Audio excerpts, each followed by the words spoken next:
Hi there. Welcome to our channel. If you are struggling in getting a job in Canada or planning to study in Canada or like to come to Canada on PR, this video is for you. This is a common complaint of international students in Canada that it has become difficult to get a job in Canada. Or there are no jobs. I know that students can't get jobs even after 1 year of study in Canada. At the same time, some students do get jobs quickly and they are very successful. Yes, you have to struggle a little whether you are a student or a PR newcomer. You can get jobs quickly if you understand the job market in Canada. Almost all student and temporary work is skill-based. And this is mostly in the service industry. To be super successful in getting a job quickly in first 2 months, you should have learned and have the experience in a trade or a skill before landing Canada.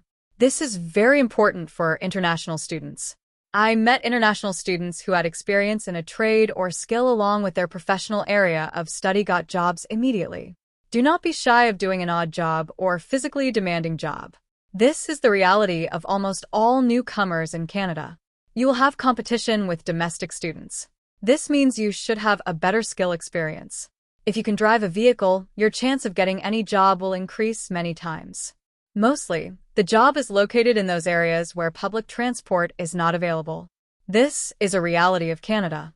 Most in-demand trades for student part-time work are cooking, truck driver, industrial mechanic, millwright, industrial electrician, auto mechanic, welder, painter, farm worker, plumber, heavy-duty equipment technician, construction electrician, accountant bookkeeper, payroll administrator, and customer service representative.